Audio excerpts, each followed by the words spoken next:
Bien.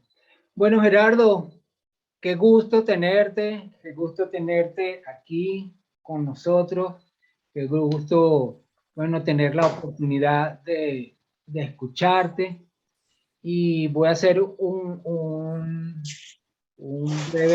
breve introducción de Gerardo. De todos modos, nos gustaría que por ti mismo, bueno, tú te presentaras y dijeras un poco que es parte de también conocerte. Gerardo es discípulo de Claudio Naranjo, está encargado de la organización de lo que es el programa SAT para Latinoamérica. Gerardo tiene 35 años, bueno, Qué joven. dentro de este mundo, como dicen, dentro de 35 viviendo aquí, así decimos cuando alguien se la quiere dar de muy joven. Y bueno, Gerardo, yo resumiría a Gerardo, la impresión de Gerardo es lo que Claudio Naranjo llama un neochamán. Eso fue la impresión la impresión mía. Y en ese momento cuando conocimos a Gerardo fue en el SAT. Gerardo estaba con un sombrerito, se parecía a este cantante de, ¿cómo es que se llama? Se me olvidó del grupo este, bueno, después me acuerdo, lo digo. Pero bueno, Juan Luis. Juan Luis Guerra, con el sombrerito parecía Juan Luis Guerra. Y bueno, la impresión de ese contacto con Gerardo fue eso, eso que Claudio Naranjo llama un neochamán, una persona que, bueno, estando al lado de él, inspira esa autorregulación, ese impulso de ampliar la conciencia. Así fue la vivencia de nosotros y la vivencia mía con Gerardo. Entonces, bueno, Gerardo, te cedo la palabra. Me gustaría preguntarte por qué te llamas o te llaman acompañante de caminos. ¿De dónde viene? Sí. eh, bueno, muchas gracias, Luis, por tu invitación. Muy contento de estar aquí, de reencontrarte después de varios años, aunque sea de esta manera virtual, esperando tener la oportunidad de reencontrarnos presencialmente en un futuro cercano, acá en México, en Venezuela, o donde la vida nos lleve. Entonces, pues mil gracias por esta oportunidad de compartir. Me queda muy grande, te agradezco muchísimo, pero siento que me queda muy grande esa presentación de Ego Chamán. Yo, cuando alguien me dice que me pregunta acerca de esto, digo, yo soy un gestaltista. Eh,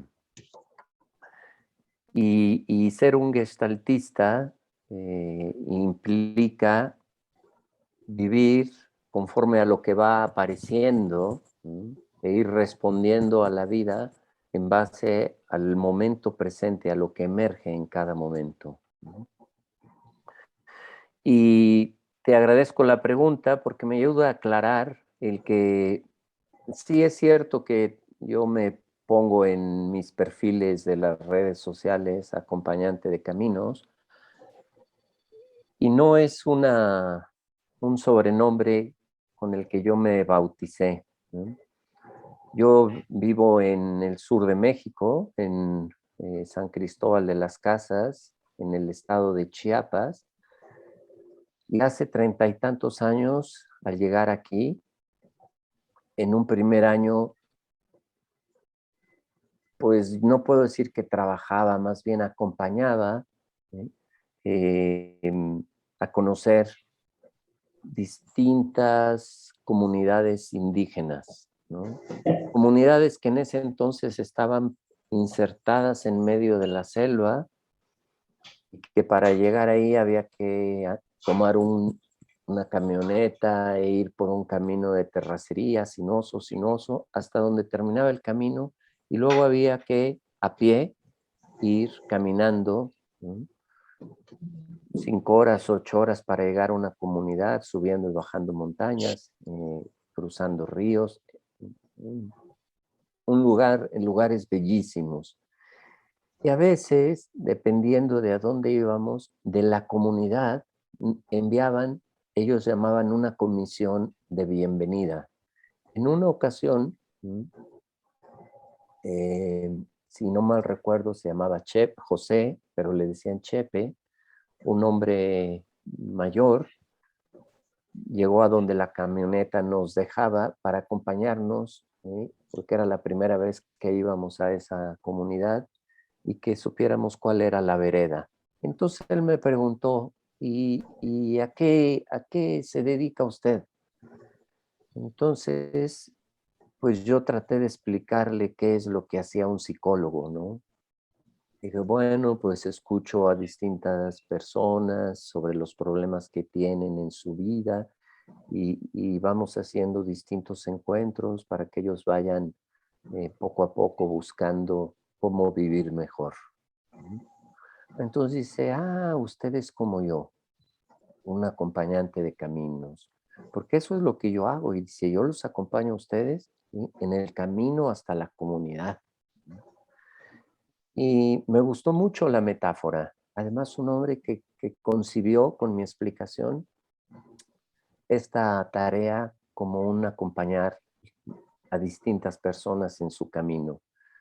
Entonces, hace pocos años, esto fue hace 32 años, tal vez un 33, por ahí, pero hace poco, no sé si unos 4 años, 5, se me ocurrió, porque alguien que me estaba ayudando en las redes sociales me dijo, ¿y por qué no le ponemos un sobrenombre? Y yo dije, ¿cómo será?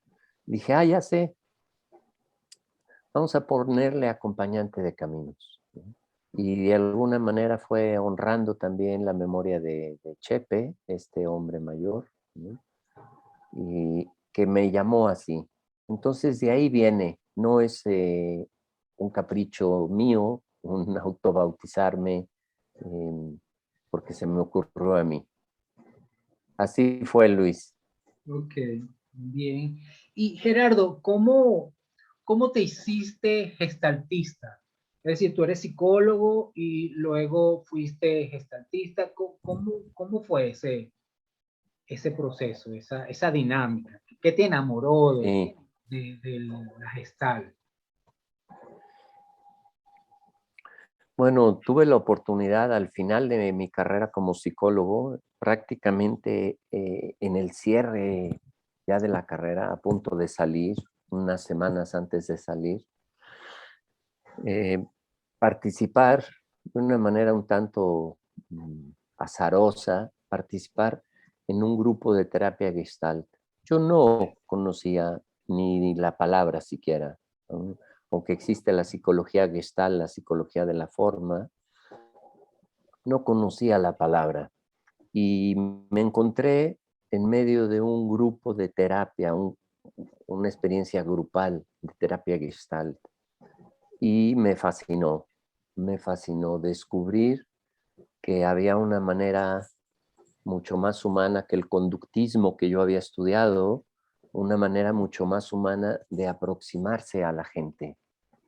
Eh, Así es de que investigué pronto, y quien dirigía aquel grupo a las pocas semanas tenía lo que en ese entonces se llamaba un maratón terapéutico,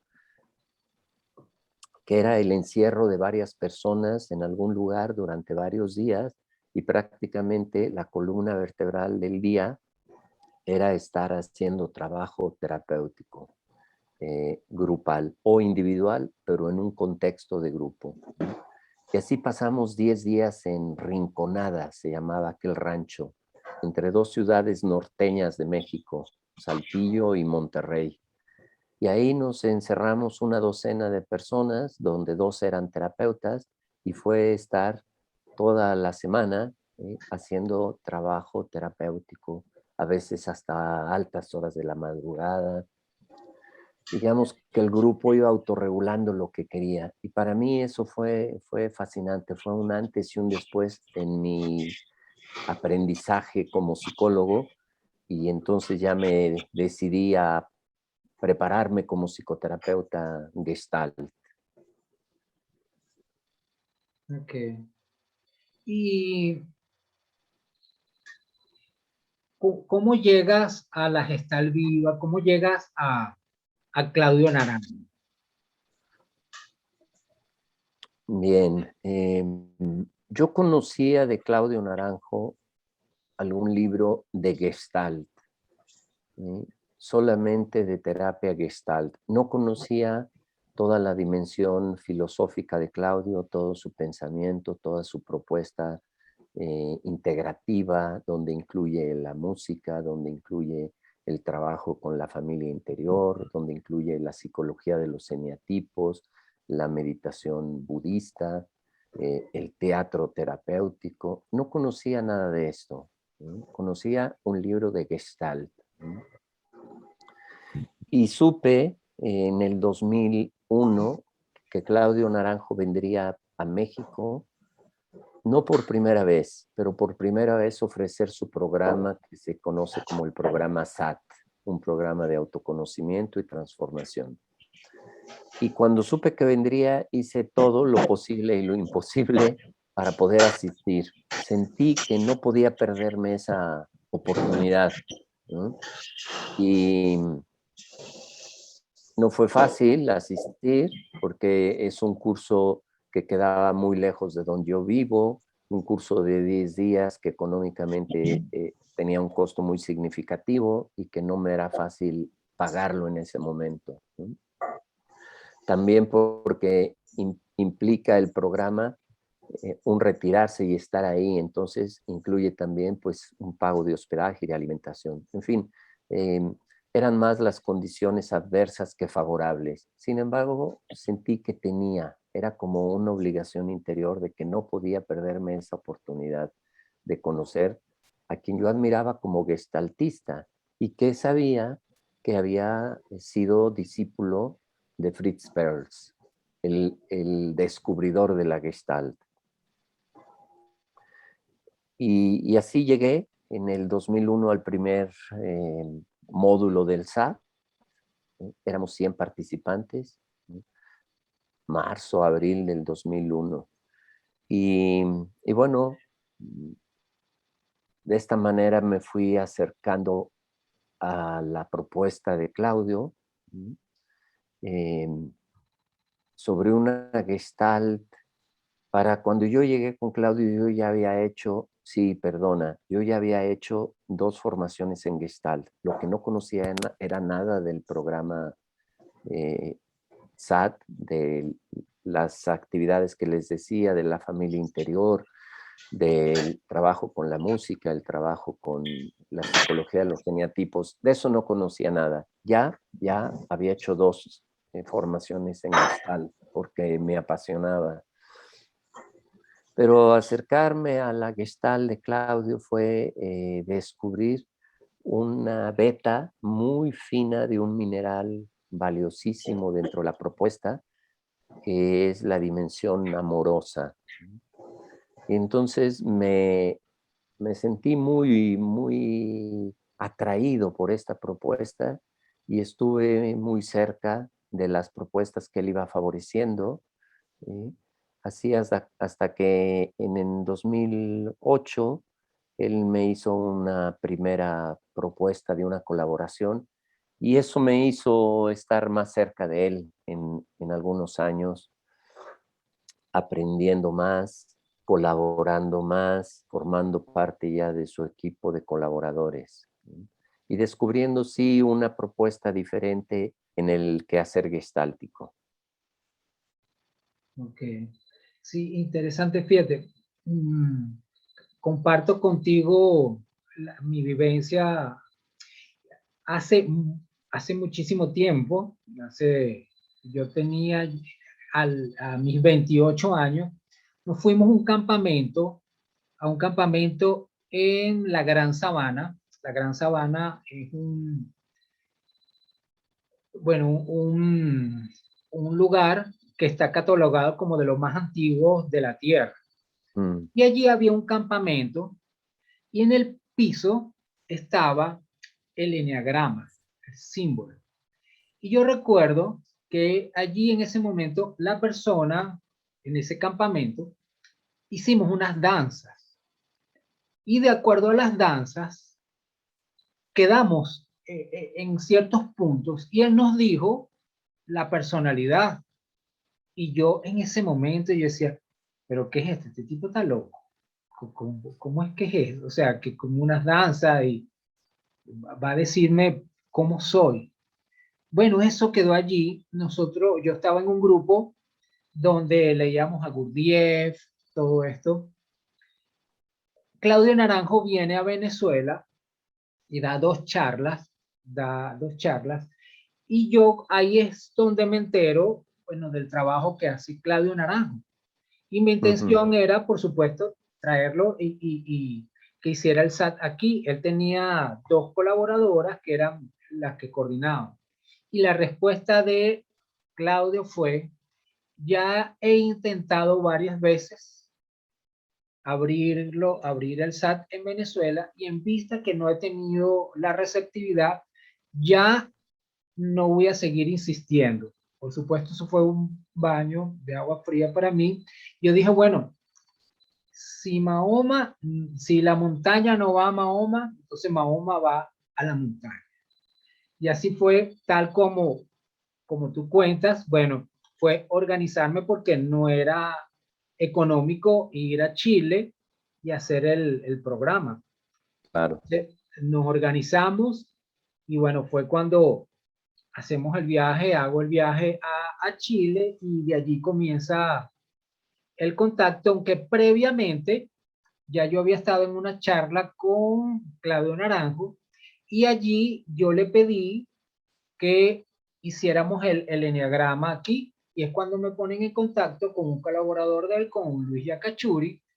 Él Ujú, viene para acá, da el taller del enneagrama y de allí comienza, bueno, nuestro periplo y nuestra búsqueda y nuestro contacto con todo lo que está relacionado con Claudio Naranjo. Y eso entonces me lleva a una pregunta para ti, antes de que comencemos a ujú, hablar del taller.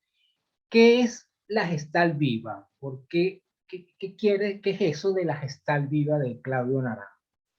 ujú. Em, Tendré que hacer un poquito de historia, ¿no?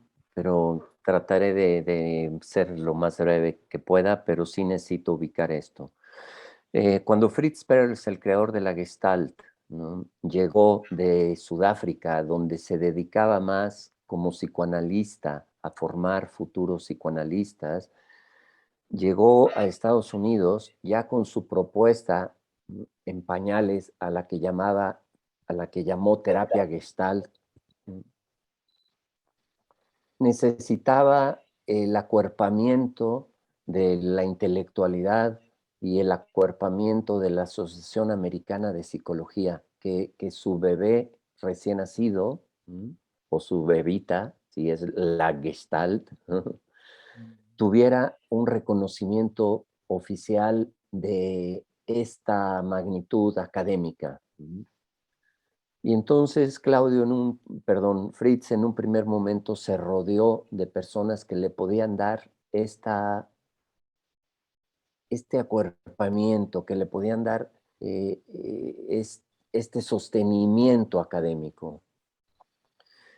Y cuando Fritz sintió que ya tenía ese reconocimiento, ¿sí?, ya se desinteresó de lo teórico, del academicismo, y se dedicó a lo que Claudio llama un experiencialismo ateórico, donde la propuesta gestáltica es una propuesta viva, donde para Claudio lo importante no es la capacitación en herramientas y en técnicas, sino en una capacitación en ser una mejor persona. Y esto no se adquiere aprendiendo teóricamente, cognitivamente toda una serie de principios o de técnicas o de herramientas, sino entregándose al proceso terapéutico, colocándose como paciente o como consultante, como le queramos llamar, a trabajar pues los inquéritos de su vida, los cuestionamientos de su vida, los pendientes de su propia vida. Y esto no se hace leyendo, leyendo, leyendo, se hace trabajándose. Y entonces esta es la diferencia a la que Claudio le llama la Gestalt viva, donde, insisto, la capacitación es en ser mejores personas, o diría yo, en personas más completas. Esta es la Gestalt viva, donde el academicismo teórico queda en un segundo lugar, no es lo importante de nuestro quehacer terapéutico. Como Claudio decía, una técnica, ¿sí?, no se transmite, lo que se transmite es una actitud de vida, de estar. Claudio insistía que el propósito de la Gestalt era que la gente recobrara su capacidad de vivir más plenamente. Y, y esta es la Gestalt viva, Luis, a la que Claudio se refería con mucha vehemencia, justo como viva. Ok. Gerardo, ¿y tienes alguna anécdota que puedas compartirnos ahorita con Claudio, algo que te venga en este momento con él? Eh, sí, eh, en una ocasión yo estaba en el módulo 2 del SAT. Todavía no tenía una relación tan cercana, tan próxima, pero me permití pedir una entrevista personal con él, ¿no? ¿Por qué él hacía esto? Él en las mañanas estaba llevando el programa, dirigiendo el programa, y en las tardes tenía disponibilidad mientras todos estábamos en otras actividades, como podía ser una actividad de movimiento espontáneo, de cuerpo, de teatro. Él estaba atendiendo a quien quería. Entonces me dijeron, bueno, mañana en el desayuno te espero, me dijo él, pero voy a ver a 4 personas durante el desayuno, entonces vas a ser el segundo, más o menos estás ahí al pendiente. Cuando ves que la persona que está sentada conmigo se retira, llegas tú. Y bueno, llegué, ¿sí?, con la inquietud de que me orientara por dónde seguir en mi proceso personal. Entonces le dije, me dice, bueno, ¿en qué puedo ayudarte? Mientras él comía así, porque era zurdo, ¿sí? Bueno, tal vez se ve la derecha en el vídeo, pero es la izquierda, ¿no? Mientras comía su papaya, me dice, sí, ¿en qué puedo ayudarte? Y le dije, Claudio, mira, yo ya soy gestaltista, ya tengo 2 formaciones en Gestalt y ahora estoy en el módulo 2. Me gustaría que me dijeras por dónde seguir. Entonces se me quedó viendo, detuvo así su tenedor con la papaya, se me quedó viendo muy profundamente y me dice, ¿quieres que te diga qué más sigue en tu vida? Yo dije, claro, sí, sí, sí. Entonces me dice, solo te voy a decir una cosa, que no te voy a decir nada. Y muy serio. Y yo no sabía qué hacer. O sea, no sabía, bueno, ya acabó mi entrevista, llevo apenas 2 minutos, pero tomo mi charola y me voy. Un sentimiento de inadecuación absoluto. Y él siguió comiendo muy quitado de la pena su papaya. Y me dice, bueno, te voy a decir solo una cosa. Y yo le dije, bueno, con una cosa que me diga está bien, ¿no? ¿Sí? Y me dice, haz lo que siempre has hecho. Y otra vez era como, ¿qué es lo que siempre he hecho? No sé a qué se refiere. No se lo dije, sino me quedé pensando. Pero seguramente que se dio cuenta de mi incertidumbre interior y me dijo, lo que siempre has hecho es seguir tu olfato. Síguelo. ¿Sí? Y aunque parece una anécdota muy simple y a lo mejor hasta tonta, para mí fue muy importante porque fue un reconocimiento a lo que yo había venido viviendo y haciendo, ¿no? Y sobre todo me enseñó que no se trata de que alguien te diga, fórmate aquí, vete a esta escuela, haz esto otro, sino que se trata de ir desarrollando, ¿no? Y favoreciendo pues nuestra autorregulación organísmica, ¿no? Y estar atento al sentido del olfato que nos va guiando. En alguna ocasión lo escuché hablar de esto como el camino o la vía del perro, que sabe seguir instintivamente, ¿sí? La dirección que tiene que tomar. Mm, Es una anécdota, como digo, muy simple, pero para mí muy significativa, Luis. Qué bien, sí, Gerardo, porque eso me habla de eso, de seguir el llamado del corazón, es eso, sí, escuchar el corazón. Y eso es básicamente lo que hablan los maestros, las personas que han recorrido un camino, eh, se dan cuenta que esa cosa teórica, sí, está bien, pero escuchar la inteligencia del corazón es lo que te va a llevar, pues, lo que te va a conducir hacia allá. Y bien, es simplemente lo que hizo fue recordártelo, pues. A veces uno, Claro, como que claro. uno sabe, pero entonces se distrae en otras cosas y se olvida de escuchar al corazón. Entonces después dice, oye, pero si me hubiese escuchado, si hubiese escuchado más ese llamado, y va por ahí, ¿no? Sí, nos olvidamos de que sabemos. Es, Y yo ampliaría también algo, que no solo es el llamado del corazón, sino el llamado de las vísceras, ¿no?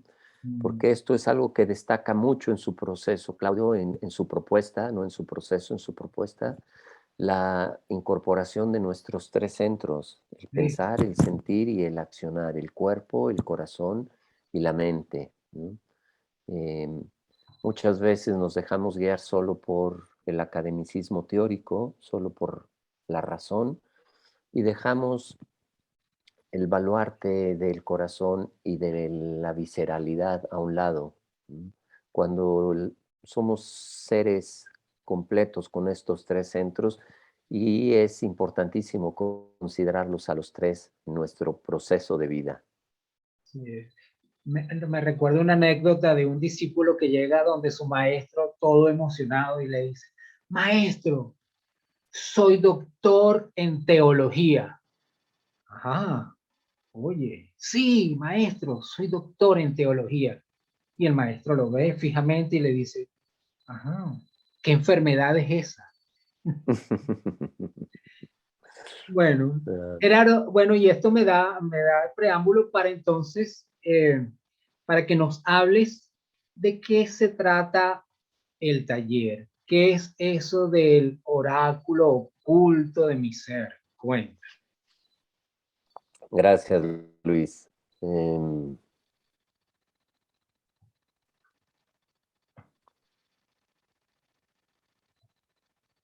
manteniendo un velo de sorpresa, para quien viva el taller y no haciendo evidente lo que se me ocurre para ese taller. Nuestro, nuestro inconsciente, ¿sí? Y que no es esa instancia mental de la que se habla en el psicoanálisis, sino hablando desde la perspectiva gestáltica, como esa sabiduría interior o esa organización del todo del ser orientada hacia la satisfacción completa o hacia la plenitud de la persona. En nuestra vida inicial tiende a fragmentar nuestra realidad para sobrevivir. Pondré un ejemplo.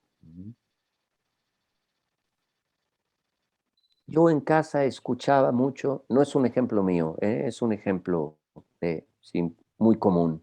¿Sí? Eres la alegría de esta familia. Y como cuando llegamos a una casa, los niños y las niñas tendemos a buscar el mejor lugar que favorezca el equilibrio de ese sistema familiar, ¿no? Esa, esa frase bombardeante de papá o de mamá, de la alegría de la casa, se torna casi que en una obligación. Yo tengo que ser la alegría de esta casa. Y entonces la naturaleza infantil se va protegiendo, de esa vulnerabilidad, de esa inocencia, adecuándose a las expectativas del mundo adulto, ser la alegría de esta casa. Sin embargo, al ir cumpliendo con ese rol que le ha sido de alguna manera impuesto, ha dejado muchas cosas de su naturaleza infantil, las ha dejado hipotecadas, guardadas, empolvadas en el desván del inconsciente personal. Y entonces mi propuesta en este taller que me has convencido de hacer online, eh, será esa, la de que los participantes y las participantes puedan, ¿sí?, accesar a espacios de su vida que han olvidado, a un espacio de su vida olvidado y descubrir los recursos que tienen ahí, en recursos en beneficio de seguir creciendo en su propio desarrollo y en su propia orientación hacia una vida más completa. Eh, Juan Matus o don Juan Matus, aquel curandero al que se encontró Carlos Castaneda, en alguna ocasión le dice a Castaneda, ¿sabes cuál es la máxima aspiración de una persona? Y Castaneda, el antropólogo, le dice, no, no, ¿cuál es la máxima aspiración? Dice, llegar a la totalidad de sí mismo. Entonces, en el proceso personal, en el proceso del devenir, del desarrollo, del caminar de nuestra vida, es importante ir recuperando recursos olvidados, recursos, como te digo, que se quedaron empolvados porque la exigencia de cumplir con un rol cuando era niña o cuando era niño me fue llevando a desarrollar una manera de estar en la vida, una manera de adaptarme a la vida y que, bueno, en psicología llamamos un carácter, pero que el carácter no tiene que ver con el estado original en el que nosotros nacimos, sino que es justamente esta creación, con la finalidad, esta creación de una personalidad parasitaria con la finalidad de sobrevivir. Entonces, por ahí va dejando un halo de misterio para que sea más interesante para quien quiere participar. Ok. ¿Y qué necesita el participante? ¿Cuál es el requisito, la condición para estar allí en tu taller? Que antes que me respondas, quiero decir algo así. Esta invitación, la verdad es que quiero decirle al grupo que, bueno, este espacio fue un huequito que consiguió Gerardo, porque Gerardo de verdad que parece un artista de rock, porque está invitado en Europa, aquí en Latinoamérica. Entonces me dijo, bueno, si lo hacemos ahorita así como ustedes ya han visto cómo es Gerardo. Bueno, si no lo hacemos, bueno, lo podemos hacer para el segundo semestre del año que viene. Yo no, por Dios, eso está muy lejos. Vamos a, bueno, arriesgarnos y hacerlo ahorita. Vamos a aprovechar este espacio, bueno, este espacio que tiene Gerardo y probamos, invitamos a la gente que estoy seguro bueno, que sí, güey. Y se me olvidó la pregunta, ajá, ¿qué necesita la gente? ¿Qué necesita el Ujú. que va a participar? Muy poco, Luis, muy poco. Necesita curiosidad. Excelente. Curiosidad, curiosidad de sí mismo, curiosidad de saberse. ¿Mm? Cuando le preguntamos a una persona quién eres, generalmente nos dice a qué se dedica. Bueno, soy el arquitecto fulano, o soy el carpintero sutano, o soy el psicólogo o la psicóloga, atiendo niños, hago terapia individual. ¿Mm? En vez de decir quién eres, dicen qué hago. Y les insistes, pero ¿quién eres? Bueno, soy sociable, soy retraída, soy muy puntual, soy pacifista. Y entonces nos dicen algunas características de personalidad, pero no nos dice quién es. Y no nos dicen quién es porque, aunque parezca absurdo, y puedo tener 60 años, puedo tener 40, puedo tener 39, te puedo tener los que sean, vivir en cualquier lugar del mundo, ¿no? Vivir en Italia, vivir en Grecia, vivir en España, vivir en Katmandú, ¿eh? Sin importar religiones, nacionalidades, geografías, la gente nos conocemos poco a nosotros mismos. Llevamos muchos años viviendo con nosotros mismos, pero sabemos poco de quién en realidad somos.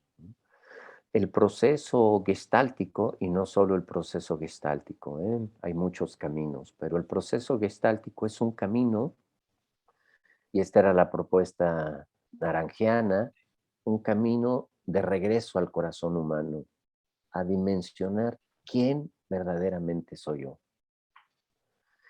Hay un poema de León Felipe que en un momento dice, ¿quién soy yo? Silencio, solo silencio. ¿Quién soy yo? Grita más fuerte. Silencio, solo silencio. Y es la ejemplificación de lo difícil que es descubrir quiénes somos. Y yo digo descubrir porque apelo a esta palabra, quitar, quitar una cobertura. Voy a descubrir. Hay algo que ya está, pero que se cubrió. Lo necesito descubrir y ver quién soy. Y no digo que este taller les va a ayudar a definirse quiénes son, pero les puede ir ayudando en este camino de acercarse a su propio corazón. Excelente, sí. Eso me Entonces, recuerda. Ajá, sí, sí, dime. perdón, básicamente sería la curiosidad de sí mismo y la disponibilidad y el tiempo. ¿Mm? Ok. Eso me recuerda en una de las charlas de Claudio. A Claudio le preguntan, bueno, porque en Gestal se habla de pelar la cebolla. Bueno, y después Sí. que pelas la cebolla, ¿qué hay? Y él respondió, el vacío. Y es así Mm, como que, ya va, ¿cómo es el vacío? Y eso es una concepción también budista, una concepción que viene del Zen, esa vivencia del vacío. Solo estando allí es, se puede comprender porque no es una vivencia que pueda explicarse a nivel racional. Y esa fue la respuesta de Claudia ante esa pregunta. muy bien, muy bien. Pues ojalá que la gente se anime, que se entusiasmen con esta pregunta de quién verdaderamente soy. Sí. Bueno, Gerardo, yo creo que con esto podemos ir cerrando. Si tú quieres decir algo, o sea, algo que quieras compartir con nosotros, o de pronto, si damos chance a unas dos preguntas de alguien, pero muy breves, para, para cerrar. Sí, yo preferiría más que decir algo, si hay una o dos preguntas, Ok. encantado, si es que conozco la respuesta, porque a lo mejor me hacen una pregunta que no conozco la respuesta, pero encantado de escucharla. Bueno, levanten quien quiera hacer una pregunta puede escribirla o levanta la mano y le damos la palabra para que pregunte, para que diga directamente. O todo quedó muy claro o se aburrieron mucho. Oye, sí. En el Messenger antiguo había, uno le daba a una cosita y que yo sonaba.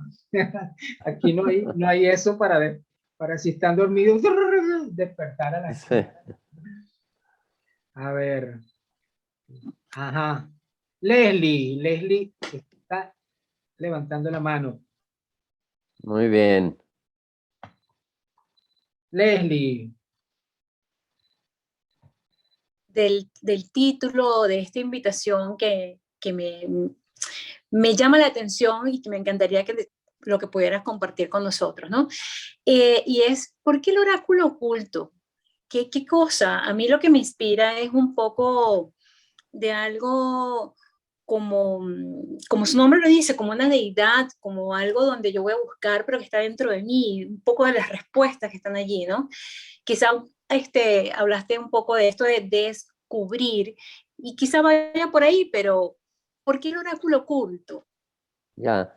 Leslie, yo creo que tu intuición es muy clara y te ha llevado hacia donde yo he querido proponer esto. Decía que es oculto porque forma parte de esta esencia que no hemos terminado de descubrir.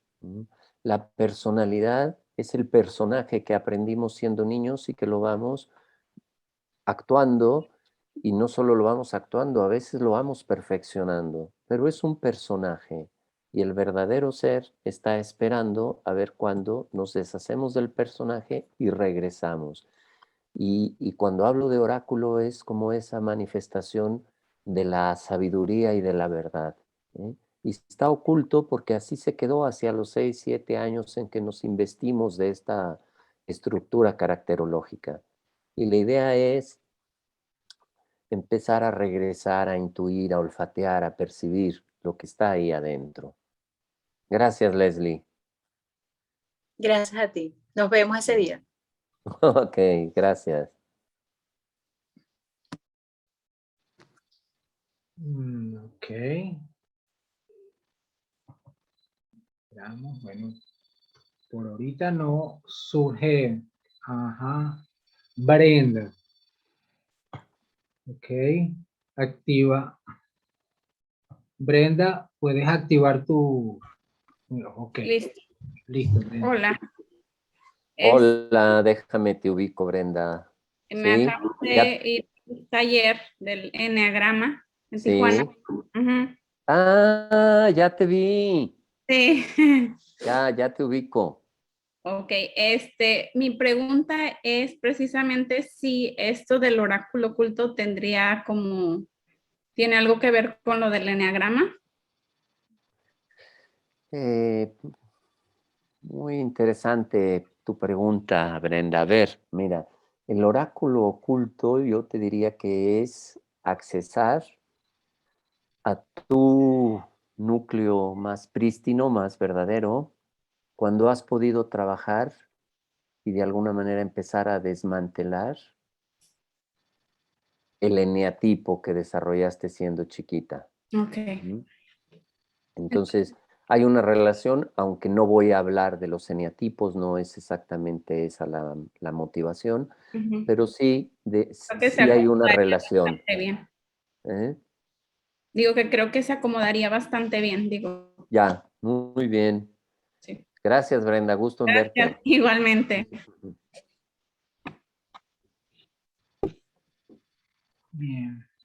Jenny nos pregunta en qué fecha. Jenny, va a ser el 20 y el 21 de noviembre.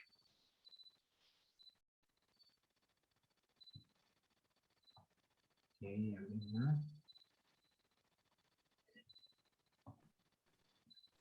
Milady pregunta si el oráculo es una forma de conectar con mi esencia. Yo diría que el oráculo es la manifestación de la esencia, es la voz de la esencia. Ok, bien. ¿Cuántas horas dura cada sesión? Son 12 horas en total. Mm. Ok. Bien. Bueno, yo creo entonces que con esto podemos finalizar y, bueno, Gerardo, agradecer tu tiempo, tu dedicación. Me quedaría muchísimo rato más conversando contigo y preguntándote un montón de cosas, pero bueno, ya tendremos Ya, espacio, ya tendremos oportunidad. Sí, sí, sí, así es. Y Yo ahorita, te quiero agradecer, Luis, tu invitación, la paciencia y bueno, fue completamente involuntario este desencuentro por el horario. Yo tenía un horario, pero claro, tú no sabías que nuestro horario había cambiado, ¿no? Pero bueno, lo pudimos resolver. Gracias por quedarse quienes se quedaron, por estar aquí. Ojalá tengamos la oportunidad de coincidir, ¿no? En algún momento, en el taller o en algún otro momento. Gracias a cada una, cada uno y a ti, Luis. gracias a ti, Gerardo. Bueno, gracias infinita por eso, por tu dedicación, por tu espacio, por compartir esto con todos nosotros. Y bueno, nos queda despedirnos y encontrarnos en el taller, en ese taller, Muy bien. y ahí será el encuentro. Entonces, bueno, voy a darle, ¿verdad?